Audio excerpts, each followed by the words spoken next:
Hello everyone. आजच्या BRMच्या लेक्चरमध्ये सर्वांचं पुन्हा एकदा स्वागत. आपण जे काही चॅप्टर सुरू केलं रिसर्च डिझाईन, त्यामध्ये आपण मिनिंग, इंट्रोडक्शन, त्यानंतर त्याची नीड अँड इम्पॉर्टन्स, त्याच्या स्टेप्स रिसर्च डिझाईनच्या आतापर्यंत स्टडी केल्यात. आता यापुढचा जो पॉइंट असणार आहे तुमचा essentials of a good research design. कुठलीही गोष्ट आपण करताना कुठल्या गोष्टी त्यासाठी इम्पॉर्टंट आहेत, कुठले एलिमेंट्स, कुठले इसेन्शियल्स, म्हणजे एक्झॅक्टली ती जी काही थिंग आहे, ती जी फॅक्ट आहे, ती परफेक्ट झाली हे आपण कसं ओळखणार आहोत, त्याच्यामध्ये काय असलं पाहिजे रिसर्च डिझाईन मध्ये. मग minimizes bias and maximizes the reliability of the data collected and analyse is considered a good design.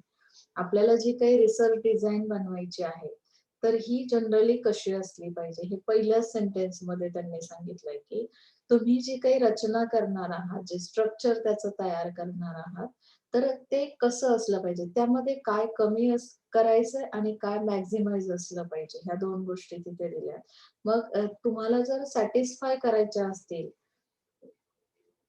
Satisfy असं वर्क करायचं असेल, रिसर्च डिझाईन प्रॉपर करायचं असेल, तर त्यामध्ये असणारे इसेन्शियल्स तुम्हाला इथे दिलेत की जसं फॉर एक्झाम्पल ऑब्जेक्टिव्हिटी. आता ऑब्जेक्टिव्हिटी मध्ये काय फाइंड आउट करणार आहोत आपण? So let's see the objectivity of the findings pertains to the methods of collection of data and scoring of the response.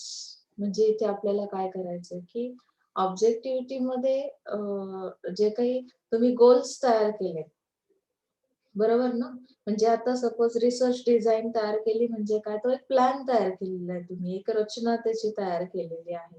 त्याच्यामध्ये जो काही डेटा कलेक्ट केला जाईल किंवा त्या डेटा कलेक्शन नंतर जे काही स्कोर आहे ते कसं असलं पाहिजे, म्हणजे आता ज्या फाइंडिंग्स आहेत त्यामधल्या, तर त्या तुम्हाला जर अचीव करता येत नसतील, तर तुमचं जे काही डिझायनिंग आहे ते प्रॉपर झालं नाही असं आपण म्हणू शकतो की नाही. म्हणजेच इथे आपल्याला ऑब्जेक्टिव्हिटी असली पाहिजे त्या डिझाईन मध्ये. जी काही रिसर्च डिझाईन बनवलेली आहे त्या डिझाईन नुसार आपल्याला ऑब्जेक्ट्स अचीव करता आले पाहिजे. मी जसं सांगितलं की रिसर्च मध्ये फर्स्ट तुम्ही काय करता, आयडेंटिफाय प्रॉब्लेम करता. प्रॉब्लेम वरून तुम्हाला काय करता येतात की ऑब्जेक्ट्स ठरवता येतात की मी या रिसर्च मध्ये काय फाइंड आउट करणार आहे. त्याच्यानंतर तुम्ही हायपोथेसिस ठरवता. आणि आता आपण ऍक्च्युअली रिसर्चची डिझाईन तयार करतोय की डेटा कसा कलेक्ट करायचा आहे, बरोबर? Primary data, secondary data. तर ते ऑब्जेक्टिव्हिटी असली पाहिजे तुमच्या रिसर्च डिझाईन मध्ये. The more subjective the observation, recording and evaluation of the responses.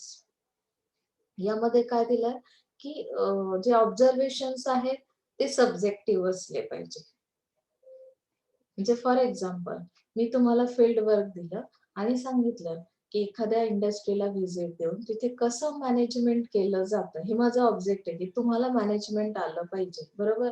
मग तुम्ही त्या याच्यामध्ये जेव्हा गेला आणि तुम्ही जे काही ऑब्झर्वेशन्स घेतलेले आहेत ते सब्जेक्टिव्ह आहेत का हे मला चेक करायचंय. तुम्ही तिथे गेल्यानंतर काय बघितलं की ज्या गोष्टी तुम्हाला मी सांगितल्या होत्या, आपले जे ऑब्जेक्ट होते त्या व्यतिरिक्त दुसरे ऑब्झर्वेशन्स तुम्ही तिथे केले. तुम्हाला मॅनेजमेंट पाहण्यासाठी तुम्ही कशा पद्धतीने ते टाइम मॅनेजमेंट करतात किंवा अदर ज्या काही थिंग्स आहेत, त्यांचं कोऑर्डिनेशन आहे, कंट्रोलिंग आहे, ह्या सगळ्या गोष्टींचं मॅनेजमेंट कसं केलं जातं. तुम्ही काय केलं की त्यांचा लुक पाहून आलात, बरोबर? म्हणजे ओव्हरऑल तुम्ही काय केलं, त्या इंडस्ट्रीत जाऊन जे ऑब्झर्वेशन्स घेतलेत ते काहीतरी वेगळेच होते. मग डिझायनिंग प्रॉपर झालंय का? नाही. बरोबर ना? म्हणजेच इथे आपल्याला जेव्हा रिसर्चचं डिझाईन तयार करायचं, तेव्हा तुम्ही जे काही करणार आहात ऍक्टिव्हिटीज, ऑब्झर्वेशन्स घेणार आहात, ते सब्जेक्टिव्ह असावे. तुमचा सब्जेक्ट काय आहे, त्या सब्जेक्ट नुसारच ते आले पाहिजे. रेकॉर्डिंग जे काही केलं जाईल किंवा evaluation of the responses. Evaluation कधी केलं जातं की जेव्हा आपल्याकडे एकापेक्षा अधिक ऑब्झर्वेशन्स आलेले आहेत, त्यातून आपण काय करणार आहोत, सिलेक्टिव्ह अशा एका सब्जेक्टिव्ह अशा गोष्टींवर काय करू की त्याचा रिस्पॉन्स घेतला जाईल. The less the different observers agree. म्हणजे अशा पद्धतीने तुम्हाला इथे काय करायचंय की जी काही रिसर्च डिझाईन बनवायची आहे ती कशी असली पाहिजे, ऑब्जेक्टिव्हिटी त्यामध्ये असली पाहिजे. दस any research design should permit the use of measuring instruments which are fairly objective, in which every observer or judge seeing a performance arrives at precisely the same report. And this ensures the objectivity of the collected data, which will be used for the analysis, inferences and generalizations. आता इथे तुम्हाला लक्षात येईल की जो data collect केलेला आहे त्यामध्ये ऑब्जेक्टिव्हिटी आहे, हे कसं करणार आहात तुम्हाला कळणार आहे. तर यामध्ये अनालिसिस करता आलं पाहिजे. अनालिसिस करताना हा डेटा वापरता आला पाहिजे. त्यामध्ये जनरलायझेशन म्हणजे काय, की आपल्याला ते सर्वसामान्य गोष्टी ज्या आहेत, सर्वसामान्यीकरणे असं मराठीमध्ये त्याला म्हणतात. पण जनरलायझेशन करणं म्हणजे काय, की तो आपल्याला इम्प्लिमेंट करता येण्यासारखा डेटा असला पाहिजे किंवा जे काही तुम्ही फाइंड आउट करणार आहात ती सिस्टीम तुम्हाला ऍक्च्युअली इम्प्लिमेंट करता आली पाहिजे. हा त्यामागचा एक मेन पर्पज असणार आहे. ओके. सो इथे सेकंड थिंग आहे, समजते ना तुम्हाला, कारण आपण खूप स्लो जातोय. तुम्हाला रिसर्च डिझाईन बनवताना ह्या गोष्टी लक्षात ठेवायच्या. रिलायबिलिटी असली पाहिजे. आता कुठल्याही गोष्टी रिलायबल असण्यासाठी आपण काय करतो किंवा त्यामध्ये काय असलं पाहिजे, तर इथं दिलंय की it refers to consistency throughout a series of measurements. That is, if a respondent gives out a response to a particular atom, he is expected to give the same response to that atom whenever he is asked subsequently. So the investigator should frame his atoms in such a way that the respondent cannot but give only one genuine response. म्हणजे काय, की तुम्ही तो कसाही sequence बदलला तरी सुद्धा जो काही रेस्पॉन्डंट म्हणजे तुमचा जो कस्टमर आहे, ज्याला तुम्ही तो पर्टिक्युलर ॲटम दाखवताय, तर त्यावर तुम्हाला त्या ॲटमवर जे काही त्याचं ओपिनियन आहे ते कसं आलं पाहिजे, विश्वसनीय असलं पाहिजे. नाहीतर बघा, फर्स्ट टाइम मी तुम्हाला ही पेन्सिल दाखवली, बरोबर? मी ह्या प्रॉडक्ट बद्दल तुमचा रिस्पॉन्स घेतला. रिस्पॉन्डंटने काय सांगितलं की इट इज व्हेरी गुड. पुन्हा तुम्ही काही वेळानंतर मध्ये जे काही प्रोडक्ट्स तुम्ही त्याच्यामध्ये त्यानंतर दाखवले, पुन्हा ही पेन्सिल दाखवली, पुन्हा माझ्याकडे जो रिस्पॉन्स आला तो सुद्धा जो फर्स्ट तुमचा रिस्पॉन्स आहे सेम असला पाहिजे. It is very good. म्हणजे काय, की तुम्हाला येणारा रिस्पॉन्स हा कन्सिस्टंट असला पाहिजे. त्यामध्ये डिफरन्स यायला नको. जो डेटा मी कलेक्ट करणार आहे, फीडबॅक घेणार आहे, तो रिलायबल असला पाहिजे. तेव्हा काय होईल, की ते डिझायनिंग प्रॉपर होईल. लक्षात आलंय? म्हणजे इथे व्हॅलिडिटी आहे. आता एखाद्या गोष्टीची व्हॅलिडिटी आपण कशी चेक करतो? तर यामध्ये सांगितलं, की any measuring instrument is said to be valid when it measures what is required to measure. And for example, intelligence should measure only intelligence and nothing else. म्हणजे व्हॅलिडिटी चेक करताना काय करायचंय तुम्हाला, की मेजरमेंट्स कुठले घ्यायचे, इंटेलिजन्स कसा आहे. As in case of reliability, there are a good number of procedures for establishing the validity of the test. Some such procedures are validating the present data against a concurrent criterion, a future criterion or a theory. म्हणजे आता आपल्याला validity check करायची, collective जो data आहे त्यामध्ये intelligence किती आहे, किती वापरला गेला. आपण जसं म्हणतो ना, फेक डेटा कलेक्ट केलेला आहे, त्याची काही व्हॅलिडिटीच नाहीये. आता तर तुम्हाला खरा वाटतो. म्हणजेच काय, की कॉन्करंट क्रायटेरियन कसा आहे, म्हणजे आता सध्या जे काही तुमचा क्रायटेरिया आहे त्यानुसार तो कसा आहे, फ्युचरसाठी तो डेटा तुमच्या उपयोगाचा आहे का, थेरी काय सांगते. या पद्धतीने तुम्हाला प्रत्येक गोष्टीसाठी त्याची व्हॅलिडिटी चेक करावी लागेल. तो व्हॅलिड डेटा आहे का? म्हणजे काय, की इथे तुम्हाला जे डेटा कलेक्शन होतं ते टोटली कशाशी रिलेटेड आहे, की त्यामध्ये मेजर काय केलं जाईल, इंटेलिजन्स मेजर केला जाईल. येतंय लक्षात? म्हणजे इथे तुम्हाला रिसर्च डिझाइन बनवताना व्हॅलिडिटी पण चेक करावी लागेल. ओके. नेक्स्ट थिंग सांगितली पायलट स्टडी. आता पायलट स्टडी मध्ये काय केलं जातं, की तुम्हाला गाईडन्स एक प्रकारे म्हणजे जे काही तुम्ही स्टडी करणार आहात त्यासाठी तुम्हाला गुड रिसर्च डिझाईन बनवण्यासाठी काही ज्या डिझाईन आहेत त्या कशा प्रॉमिसिंग असल्या पाहिजे.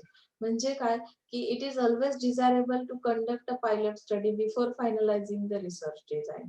पायलट स्टडी करणं खूप गरजेचं आहे जेव्हा तुम्ही रिसर्च डिझाईन बनवताय. In pilot study the research activity is undertaken on a small segment of the research universe. म्हणजे एका छोट्या सेगमेंट वर आपण काय करतो, प्रॅक्टिकल वर्क घेतो. तो पायलट स्टडी घेतला जातो. Purpose of the pilot study is to find out whether or not the researcher will be in position to collect the relevant data from the sources or areas so selected and whether or not the collected data will be relevant to solve the problem. म्हणजे pilot study मध्ये काय केलं जातं एक प्रकारे, की तुम्हाला guidance केलं जातं किंवा तुम्ही जे काही काम करताय, तुमचा जो परफॉर्मन्स आहे, जो कलेक्टिव्ह डेटा आहे, तर त्यामुळे त्या डेटामुळे तो किती रिलिव्हंट आहे तुमच्या प्रॉब्लेमशी, म्हणजे तो प्रॉब्लेम सॉल्व्ह करण्यासाठी कॅपेबल आहे का, एबल आहे का तो डेटा, किंवा जो डेटा तुम्ही फाइंड आउट केलेला आहे किंवा जी इन्फॉर्मेशन कलेक्ट केलेली आहे, ते सोर्सेस कुठल्या टाइपचे, कुठल्या एरियाज मधून तुम्ही तो डेटा कलेक्ट केलेला आहे. तर ह्यासाठी पायलट स्टडी केला जातो. If the pilot study indicates a favourable response, pilot study मध्ये जेव्हा तुम्हाला लक्षात येतं की ह्या डेटानुसार तुम्हाला जे काही रिस्पॉन्स मिळतात ते कसे आहेत, favourable, the researcher may go ahead with the research design. Favourable response येतो म्हणजे काय, की तुम्हाला त्यामध्ये तुमचे प्रॉब्लेम सॉल्व्ह करण्याची पॉसिबिलिटी दिसते. लक्षात आलंय, रिस्पॉन्स येतो म्हणजे काय, फेवरेबल, की तुम्ही जे काही फाइंड आउट करता या रिसर्च मध्ये त्याचे आन्सर्स तुमच्याकडे मिळण्याचे चान्सेस आहेत. तेव्हा तुम्ही काय करायचंय, की ती रिसर्च डिझाइन पुढे कंटिन्यू करायची. He may make a necessary changes in research design with respect to sources of data. म्हणजे रिसर्च डिझाइन मध्ये जे काही चेंजेस केले जातात, तर त्यामध्ये पायलट स्टडी नंतर काय केलं जातं, की सोर्सेस ऑफ डेटा तुम्हाला लक्षात येतो. एरियाज ऑफ डेटा कलेक्शन म्हणजे कुठल्या एरियामधून तो डेटा कलेक्ट केलेला आहे. मेथड्स ऑफ डेटा कलेक्शन आणि त्या मेथड्स कुठल्या आहेत. सर्वे मेथड आहे की कुठली मेथड आहे, इंटरव्ह्यू टेक्निक्स आहेत. तर ह्या पद्धतीने तुम्हाला हे चेंजेस यामध्ये ह्या 3 पार्ट मध्ये चेंजेस करता येतात पायलट स्टडी केल्यानंतर. ओके. नंतर आहे तुमची फ्लेक्झिबिलिटी. फ्लेक्झिबिलिटी मध्ये काय सांगितलंय, की good research design should be flexible and not rigid and it should B flexible as per the situation. आता रिसर्च डिझाइन जी आहे ती फ्लेक्झिबल आहे असं सांगितलंय, नॉट रिजिड, म्हणजे त्यामध्ये काहीच चेंजेस करता येणार नाहीत अशी डिझाइन बनवायची नाही. कारण as per situation, as per environment आपल्याला जे काही चेंजेस होतात मार्केटमध्ये, त्यानुसार त्या डिझायनिंग मध्ये कुठेतरी चेंज करता आला पाहिजे. बघा आता आपण कधी कधी एखादी गोष्ट, तुम्हाला टाइम टेबल बनवायला सांगितलं, अगदी तुमचं इंडिव्हिज्युअल टाइम टेबल असेल, तुम्ही ते एवढं रिजिड करून ठेवलंय की त्यामध्ये 1 मिनिट जरी तुम्ही इकडे तिकडे झाला तर तुमचं सगळं टाइम टेबल कोलॅप्स होतं, म्हणजे कुठलीच गोष्ट प्रॉम्प्ट होत नाही. तर असं जर असेल तर तुम्हाला प्रॉपर मॅनेजमेंट करता येणार नाही. फ्लेक्झिबिलिटी त्यामध्ये ठेवावी लागते. लवचिकता ज्याला आपण म्हणतो, की बदल करता आले पाहिजे, अशी रिसर्च डिझाइन आपल्याला बनवायची. It should B flexible as per the situation. Sometimes the surrounding situation becomes unfavourable and corresponding changes need to be introduced in different components of research design. For example, research design indicates a particular time frame to complete the research work. Research design काय करते, की आपल्याला एक time frame बनवून देते, की एवढ्या period मध्ये तुम्हाला हा रिसर्च वर्क कम्प्लीट करायचा आहे. However data collection may be delayed due to certain reasons. कधी कधी काय होतं, की मी टाइम पिरियड ठरवून घेतला, आता सपोज जसं तुम्हाला सांगितलं, तुम्ही टीवायला एक सेमिस्टर साठी तो प्रोजेक्ट दिलेला आहे, बरोबर, किंवा रिसर्च करताय तुम्ही. रिसर्च करण्यासाठी त्या टाइम मध्ये जर तो झाला नाही तर तुमची काय होते, की तुम्हाला केटी बसते एक्झामला. मग अशा केसमध्ये तुम्हाला काय केलं पाहिजे, की तो जो रिसर्च डिझाइन जे आहे, आता सपोज फिलॉसॉफर्स आहेत किंवा नवीन जे काही रिसर्चर्स आहेत, ते जेव्हा काम करतात तर त्यांच्यासाठी सुद्धा टाइम फ्रेम फिक्स असते रिसर्च करताना. मग पण तुम्ही तो रिसर्च कुठल्या बेसवर करणार आहात, की जे डेटा कलेक्शन होतं, त्यानंतर तुम्ही रिसर्च डिझाइन बनवणार आहात. तुमच्याकडे कुठलीही माहिती नाहीये, कुठलीही इन्फॉर्मेशन नाही आणि ती इन्फॉर्मेशन मिळण्यासाठी काही गोष्टींमुळे काय होतंय, काही रिझन असे आहेत, की त्यामुळे डिले होतोय. तर मग तुम्ही त्या पर्टिक्युलर टाईम पिरियडमध्ये करू शकणार आहात का कंप्लीट रिसर्च वर्क? नाही करू शकणार.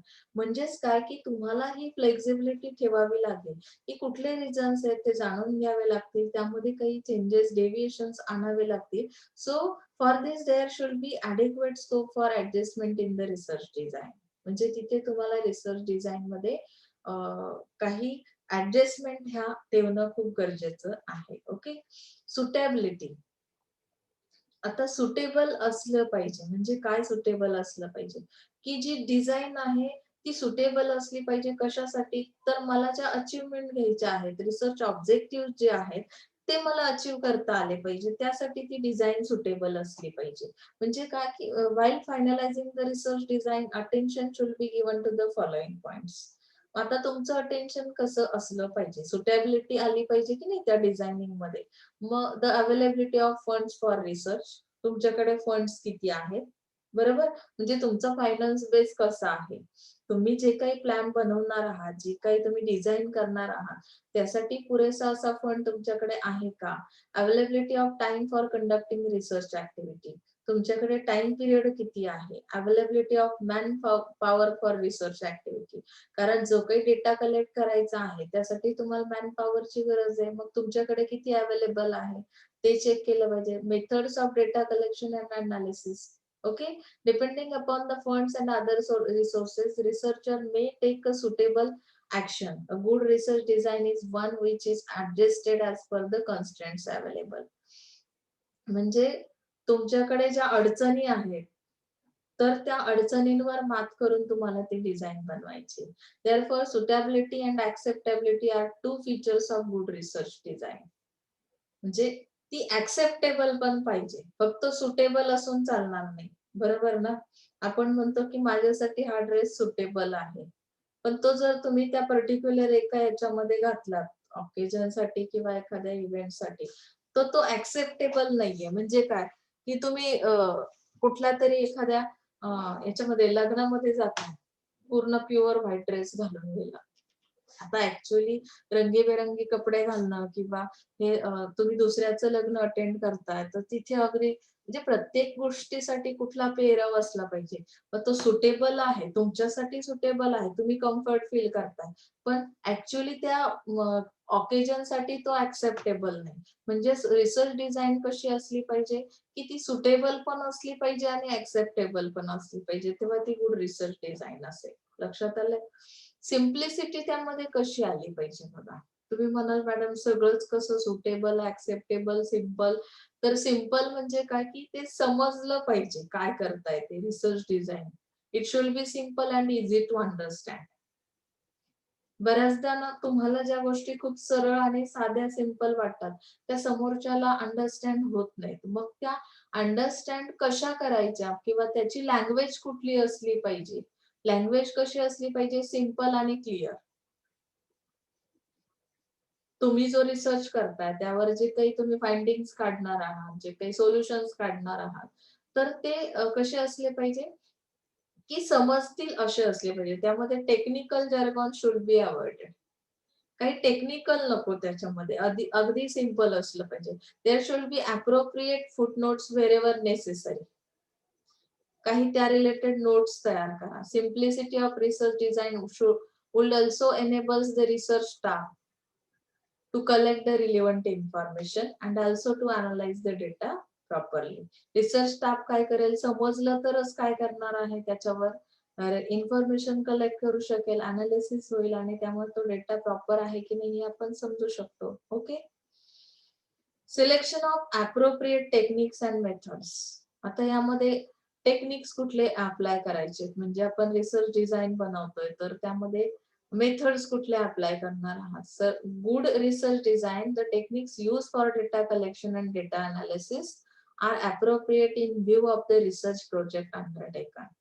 So the data collection methods include survey, observation, experimentation. Okay.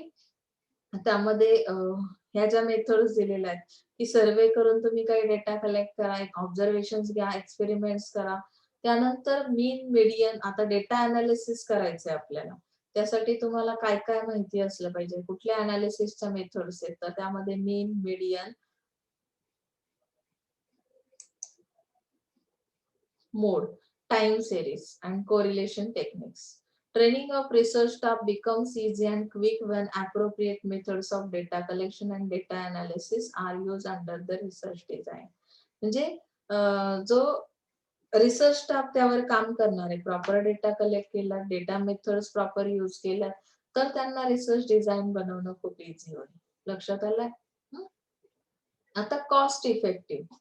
Cost effective मध्ये काय दिलंय बघा. The research design should be cost effective. The cost incurred on the research project should be less as compared to the benefits available to the sponsoring organization. Research डिझाईनची cost कशी असली पाहिजे? It should be cost effective म्हणजे काय की ती कमी असली पाहिजे की ज्यामुळे त्या ऑर्गनायझेशनला बेनिफिट्स मिळतील. लक्षात आलंय? तुम्ही सगळा जर इन्व्हेस्टमेंट याच्यावरच केली डिझायनिंग बनवण्यावर आणि प्रॉफिट ऍक्च्युअल मध्ये जे तुम्हाला रिटर्न्स आहेत ते तेवढे मिळत नसतील तर काही उपयोग होईल का त्या डिझाईनचा? ती ऍक्सेप्टेबल असेल का? ती सुटेबल असेल का ऑर्गनायझेशन साठी? नसणार आहे. सो इथे ती गोष्ट लक्षात घ्यावी लागेल.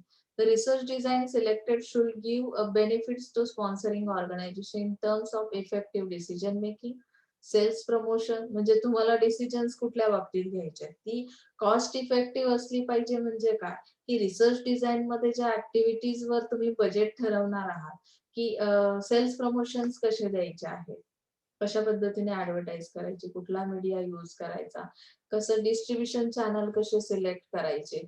तर ह्या प्रत्येक गोष्टीसाठी तुम्ही काय केलेलं आहे एक बजेट ठरवलं त्या रिलेटेड तुम्हाला डिसिजन्स घ्यायचे आहेत आणि ही सगळी गोष्ट तुम्हाला रिसर्च डिझाईन मध्ये मेन्शन करायची आहे. मग त्यामुळे ती रिसर्च डिझाईन कॉस्ट इफेक्टिव्ह असली पाहिजे. Generalisation of findings. आता यामध्ये कसं जनरल स्टेटमेंट जसं असतं त्यानुसार तुम्हाला इथे लक्षात येईल. Good research design enables the researcher to answer the generalizability of findings of the present study. That is how best the data collected from a sample can be utilized for drawing certain generalizations applicable to large group from which the sample is drawn. म्हणजे काय की तो जो data आहे किंवा collected data आहे त्यामध्ये जे काही सॅम्पल्स तुम्ही काढलेले आहेत तर ते ऍप्लिकेबल पाहिजेत. म्हणजे काय की जनरल पब्लिक मधून जेव्हा सॅम्पल कलेक्ट करता की नाही तर काही फाइंड आउट करायचं म्हणजे मला काय करावं लागेल. सपोज मला एक मार्केट मी सिलेक्ट केलंय बरोबर मी रिसर्च करते मग त्या मार्केटमध्ये पॉप्युलेशन सपोज किती आहे की 5000 पेक्षा जास्त पॉप्युलेशन आहे. मग मी त्यातून काही फ्यू सॅम्पल्स म्हणजे फ्यू कस्टमर सिलेक्ट केले. म्हणजे काय केलं इथे की त्यांचा जो डेटा कलेक्ट मी करणार आहे तो कसा असला पाहिजे जनरलायझेशन त्यामध्ये आलं पाहिजे म्हणजे तो युटिलाइज करता येण्याजोगा डेटा असला पाहिजे. ज्या गोष्टीचा वापरच करू शकत नाही आपण जे रिस्पॉन्स तुम्ही कलेक्ट केले जे ऑब्झर्वेशन्स घेतले त्या सॅम्पलवर तर ते जर इम्प्लिमेंट करता येण्यासारखे नसतील तर काही त्या डेटाचा उपयोग होणार नाही. So in other words with how much authority and confidence an investigator can say that the same findings will be obtained even though the data is collected from the total population from which the sample is selected. Research design thus helps the investigator in his attempt to generalize the findings provided he has taken due care in defining the population, selecting the sample and using the appropriate statistical analysis while planning in research design.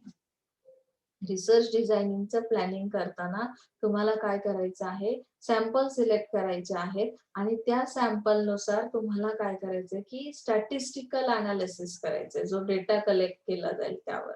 मग त्यामध्ये काही methods आहेत त्या मेथडने मी तुम्हाला अगोदरही सांगितलं ना की काही काय स्क्वेअर टेस्ट वगैरे तर त्या टेस्ट करून तो डेटा अनालिसिस केला जातो आणि त्यानंतर तुम्ही काय करता ऍक्च्युअल रिसर्च डिझाईन करता. समजलं इथपर्यंत? काही अडचण नाही ना. तर आता आपण पुढचा पॉइंट बघूया की ह्या रिसर्च डिझाईनला स्कोप काय आहे. रिसर्च डिझाईन नसेल तर काय होऊ शकतं किंवा एरियाज किती आहेत रिसर्च डिझाईनचे आपण एरियाज म्हणूया. ते स्कोप म्हणण्यापेक्षा तुम्हाला एरिया लगेच कळते की रिसर्च डिझाईन कुठल्या कुठल्या याच्यामध्ये रिसर्च मध्ये यूज केली जाते की कुठे गरजेचं आहे ते. आता इकॉनॉमिक्स बघा land reforms and their impact. म्हणजे लँड रिफॉर्म म्हणजे काय रिफॉर्म करणं म्हणजे काय की इथे डेव्हलप करणं सुधारणा करणं त्यामध्ये काही म्हणजे ते जे काही अँड देअर इम्पॅक्ट म्हणजे त्यामध्ये काही सुधारणा केली तर आपल्याला त्याचा काय इम्पॅक्ट दिसतो. तर अशा पद्धतीचे काही एरिया असेल तुमचा स्टडीसाठी तर त्यावर तुम्ही काय करू शकता रिसर्च डिझाईन तयार करू शकता. Input value of human resources म्हणजे ह्युमन रिसोर्सेस जे आहेत त्याची व्हॅल्यू इनपुट व्हॅल्यू काय आहे त्यावर तुम्ही काय करू शकता, डिझायनिंग करू शकता. Mobilisation of resources of various types in rural areas, म्हणजे कुठल्या गोष्टी ह्या मोबिलाइज म्हणजे काय, की इथे जे रिसोर्सेस आहेत वेगवेगळे, तर रुरल एरियाजमध्ये कशा पद्धतीने ते वापरले जातात किंवा त्याची मूव्हमेंट कशी होते. तर cultural factors in economic growth, कुठले कल्चरल फॅक्टर्स आहेत जे इकॉनॉमिक ग्रोथसाठी काय आहेत, रिस्पॉन्सिबल आहेत. Pattern of ownership and their comparative effects on production. Okay. आता इथे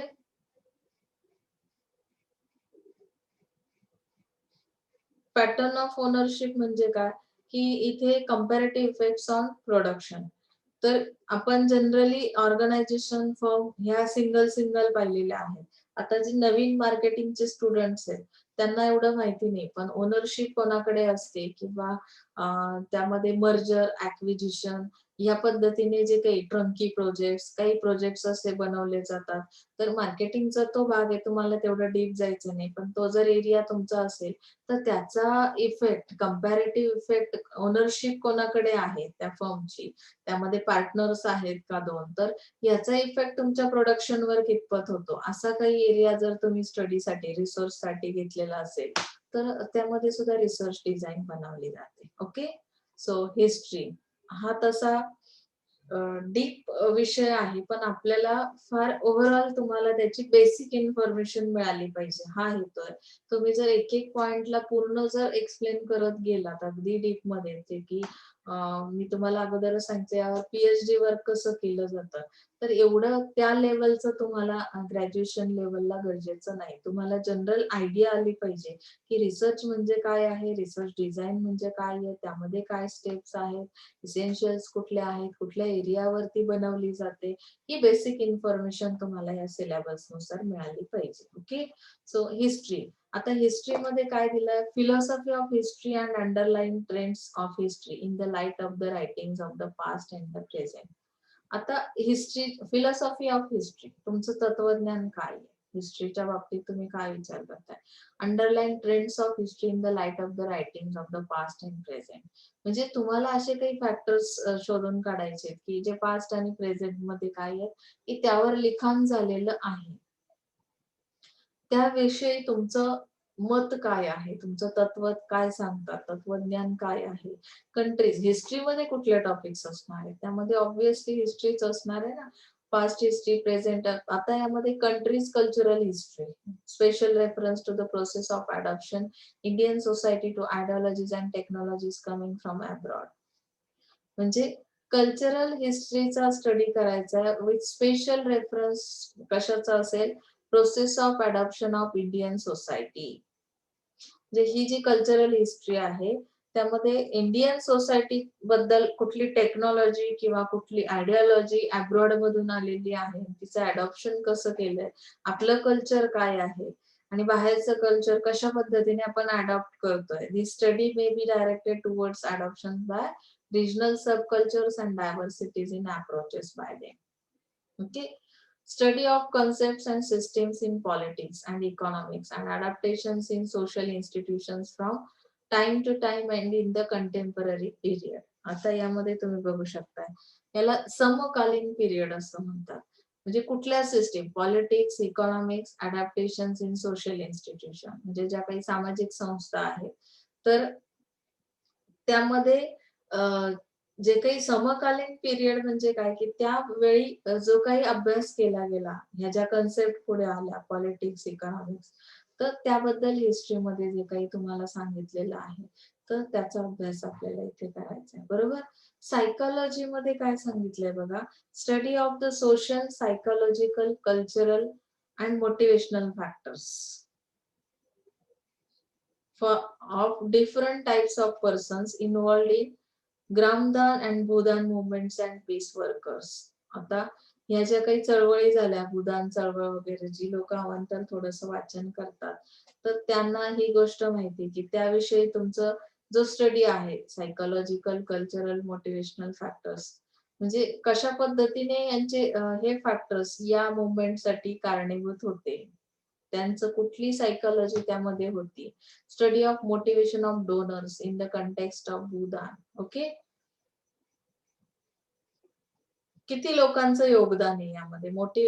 motivation of donors in the context of Bhoodan, जे किती लोकांनी त्यामध्ये काम केलेलं आहे. मोटिवेशनल फॅक्टर्स त्यासाठी कुठले आहेत. इट्स कॉजेशन, सॉरी, हा जो पुढचा पार्ट आहे study of phenomena of corruption, तो नाहीये. सोशिओलॉजी मध्ये तुम्हाला काय स्टडी करायचंय, म्हणजे टॉपिक्स दिलेत एक प्रकारे की कुठल्या एरियावर तुम्ही रिसर्च करू शकता. सोशिओलॉजीचा जर टॉपिक घेतला तर त्यामध्ये कुठले मेन मेन टॉपिक्स आहेत. Changing relationship among age and sex groups, relationship कशी चेंज होते एज वाईज किंवा सेक्स ग्रुप मध्ये, म्हणजे फिमेल आपण समाजशास्त्राचा अभ्यास करतोय म्हणजे सोसायटी. ओके, तर त्यामध्ये रिलेशनशिप वर कसा इम्पॅक्ट आहे. Study of values and their relevance to development, values कशा डिसाइड केल्या जातात आणि त्याचा रिलिव्हन्स म्हणजे डेव्हलपमेंटसाठी त्याचा काय उपयोग करून घेतला जातो. Social security in changing society, म्हणजे सोसायटी चेंज होण्यामध्ये कुठल्या सोशल सेक्युरिटी कुठली दिली जाते.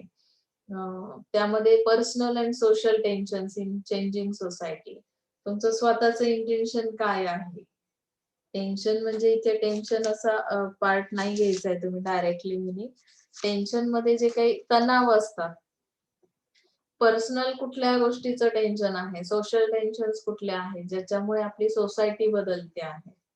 आता साधं सिंपल यामध्ये एक एक्झाम्पल घ्या की सिंगल फॅमिली, न्यूक्लिअर फॅमिली अशा पद्धतीने जर गेलात की तुमची जॉईंट फॅमिली आहे, तर याचे पडसाद सोसायटीवर काय झालेत, म्हणजे सोसायटी कशी बदलते.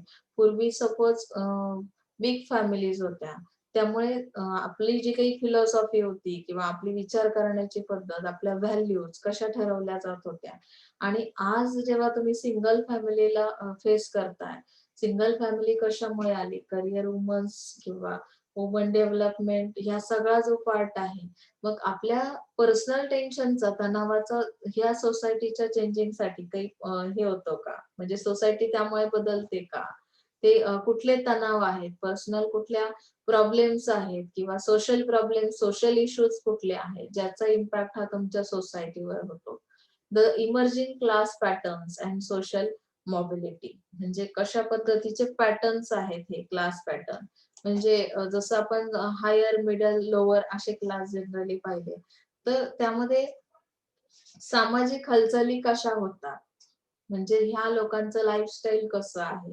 मिडल क्लास पर्सन असेल तर त्यांची लाईफस्टाईल कशी आहे. हायर क्लास पर्सन असेल तर त्यांची लाईफस्टाईल कशी आहे. म्हणजे एक प्रकारे आपला सोसायटीचा स्टडी आहे हा. ओके, सोशल वर्क मध्ये तुम्ही कुठले टॉपिक्स घेऊ शकता. आता एरिया कुठला आहे रिसर्च डिझाईन साठी, त्यामध्ये मी तुम्हाला सांगेन.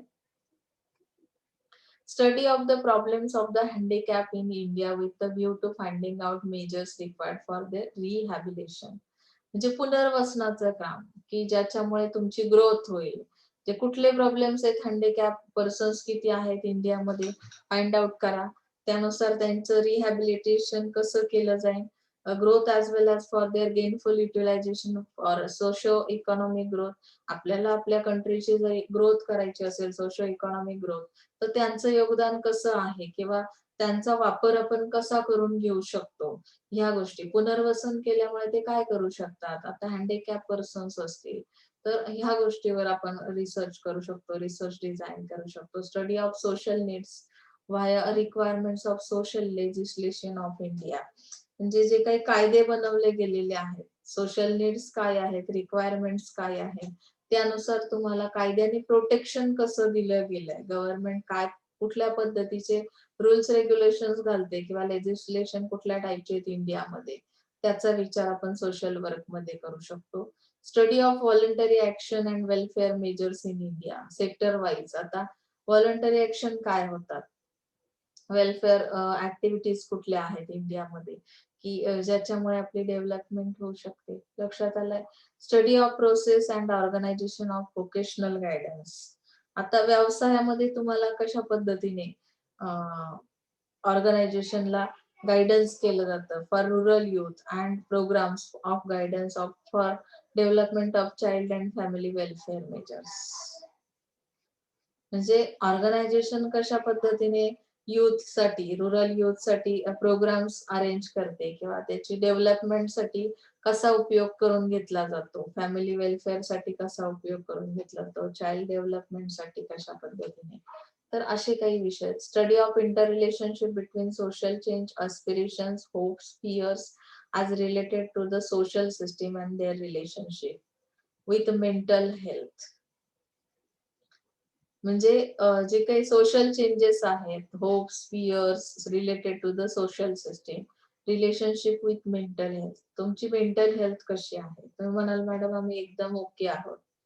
तर आपण ॲबनॉर्मल ज्या पर्सनॅलिटीज ज्याबद्दल बोलतो, की सोसायटी सोबत त्यांची रिलेशनशिप कशी असते, कुठल्या गोष्टींची भीती त्यांच्या मनामध्ये असते. ॲबनॉर्मल असणं म्हणजे प्रत्येक वेळी तुम्ही वेडं असणं असं कन्सिडर करून चालत नाही. मेंटली तुम्ही हेल्दी नाही आहात म्हणजे काय, की समाजाकडे पाहण्याचा जो दृष्टिकोन तुमचा आहे, तो कसा आहे? कुठल्या गोष्टींची भीती तुम्हाला वाटते? जसं आपण म्हणतो, की महिलांना आता खूप भीती वाटते, की एकटं बाहेर पडणं खूप अवघड झालंय, की आता मधल्या काळामध्ये ज्या काही केसेस झालेल्या आहेत, तर त्यामुळे तुम्हाला तुम्ही सर्व्हायव्ह करू शकता का सोसायटीमध्ये?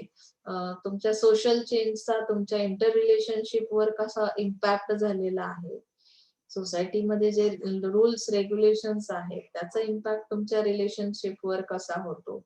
तर होप्स कुठले आहेत तुमचे, एस्पिरेशन्स कुठले आहेत याचा विचार इथे केला जातो. एज्युकेशनमध्ये कुठले टॉपिक्स आहेत बघा.